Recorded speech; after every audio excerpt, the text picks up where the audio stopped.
بڑا کچھ ہو رہا آج. سب سے پہلے تو مولانا فضل الرحمان صاحب نے بڑی ہی ایک گرجدار قسم کی تقریر کی ہے. اس کے میں آپ کو ایکسرپٹ سناؤں گا.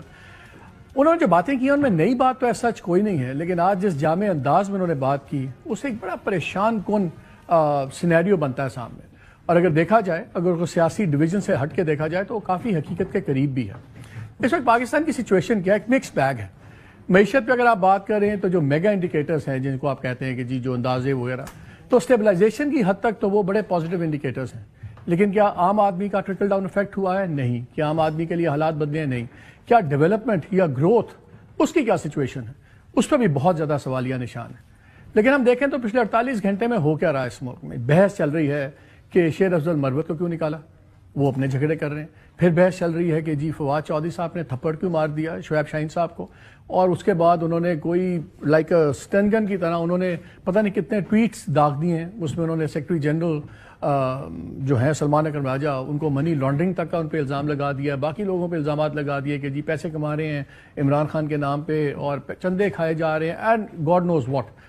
پی ٹی آئی کا جواب اس پہ بہت سخت آ گیا ہے. انہوں نے کہا کہ جی یہ ٹرن کوٹ تھے اور اب یہ اپنی چیزیں کر رہے ہیں. سو ایک عجیب گن سا پڑا ہوا ہے. یہ سب کچھ اپنی جگہ ہے. ساتھ ہی خان صاحب نے اناؤنس بھی کر دیا عمران خان نے کہ رمضان کے بعد ایک نئی تحریک اناؤنس ہوگی. یہ سب کچھ چل رہا ہے. لیکن جب آپ دیکھتے ہیں، جو اگر آپ مولانا فضل الرحمان کی باتیں سنیں تو وہ کافی امپورٹنٹ ہیں ٹائمنگ خاص طور پہ، بیکاز آج وہ بات کی ہے اور اگر رمضان کے اندر الائنس بننا ہے یا نہیں بننا تو اس میں ان کا بھی ایک کلیدی کردار ہوگا.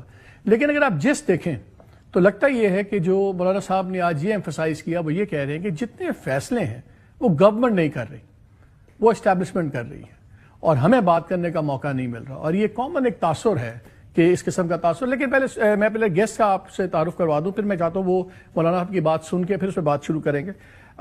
سینیٹر فیصل وابڈا صاحب نے ہمیں جوائن کیا، فارمر فیڈرل منسٹر تھے. بہت شکریہ فیصل. آپ تیمور جھگڑا صاحب ہمارے ساتھ ہیں، former finance and health minister کے پی کے اور سینئر لیڈر ہیں پی ٹی آئی کے. بیرسٹر عقیل ملک صاحب نے ہمیں جوائن کیا ہے، ایڈوائزر ہیں ایم این اے ہیں پی ایم ایل این کے اور ایڈوائزر ہیں ministry of law and justice کے. بہت شکریہ عقیل آپ کا بھی. پہلے ذرا سن لیں کہ مولانا صاحب نے بات کیا کی. پورا ملک اس وقت پریشانی اور اضطراب میں مبتلا ہے. عام آدمی کے پاس نہ تو روزگار ہے اور نہ ہی جان و مال کا تحفظ. محکموں کے محکمے ملیامیٹ کیے جا رہے ہیں، ادارے ملیامیٹ کیے جا رہے ہیں اور وہاں پر ہزاروں لاکھوں بے روزگار ہوتے جا رہے ہیں. اپوزیشن ایک صحیح تجویز دیتی ہے تو حکومت فراخ دلی سے اس کو قبول کرتی ہے. یہاں تو جہاں اپوزیشن کو کہیں پر ضد اور ہٹ دھرمی کا مظاہرہ کرنا چاہیے، 1 سال سے میں دیکھ رہا ہوں کہ حکومت کی سائڈ سے بڑی ضد اور ہٹ دھرمی کا مظاہرہ. ملک کی سالمیت کے حوالے سے پالیسی ایوانوں میں نہیں بنائی جا رہی، حکومتی حلقوں میں نہیں بنائی جا رہی، بلکہ بند کمروں کے اندر ماورائے حکومت، ماورائے سیاست، ماورائے پارلیمان پالیسیاں بنائی جا رہی ہیں. ہمیں ایک لمحے کے لیے بھی اس کی اجازت نہیں ہے کہ ہم ریاست کی بقا، اس کی سالمیت کے حوالے سے یا کوئی بات کر سکیں یا کوئی تجویز دے سکیں. خیبر پختونخوا اور بلوچستان کی صورتحال، اس وقت 2 صوبوں میں حکومت کا کوئی ریٹ موجود نہیں. کون فیصلے کرتا ہے؟ کہاں فیصلے کیے جاتے ہیں؟ ذمہ دار تو کل پاکستان ہوگا، ذمہ دار تو حکومت بھی ہوگی اور اپوزیشن بھی ہوگی، ذمہ دار تو پارلیمان ہوگا. عوام کی نظر میں تو ہم ذمہ دار ہیں. کچھ یہاں سے نکلنا ہوگا یا نہیں نکلنا ہوگا. اس وقت بلوچستان کے 5 سے 7 اضلاع اس پوزیشن میں ہیں کہ اگر وہ آزادی کا اعلان کر دیں، اگلے دن اقوام متحدہ میں ان کی درخواست کو قبول کر لیا جائے گا اور پاکستان کو تقسیم تصور کیا جائے گا. کہاں کھڑے ہیں ہم لوگ؟ آج اگر کوئی بقا کا سوال پیدا کرتا ہے، اس پر چیخ و پکار کرتا ہے، برا بنایا جاتا ہے. کہاں قانون سازیاں کی جا رہی ہیں. پہلے ریاست کو تو مضبوط کرو، پہلے اپنے ریٹ کو تو مضبوط کرو. قانون آتا ہے، پاس ہوتی ہی پورے ملک میں نافذ العمل ہوگا. پورا ملک آپ کے ہاتھ میں ہوگا تو نافذ العمل ہوگا. آپ قانون بنا رہے ہیں کس کے لیے؟ اور اگر دیکھیں تو اتنا کوئی آپ کو پریشان کن لگتی ہے. بلوچستان کی فار ایگزامپل لے لیں.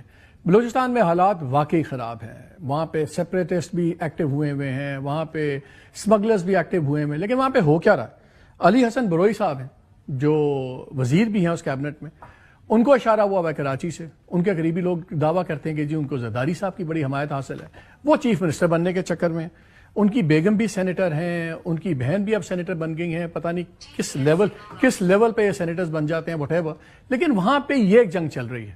وہ تو شکر کریں سرفراز بگٹی صاحب کہ ان کو بہت زیادہ سپورٹ ہے عسکری اداروں کی بھی، اسلام آباد کی بھی، کہ اس لیے وہاں چل رہا ہے. لیکن وہاں پہ بھی ایک پاور ٹسل چل رہی ہے.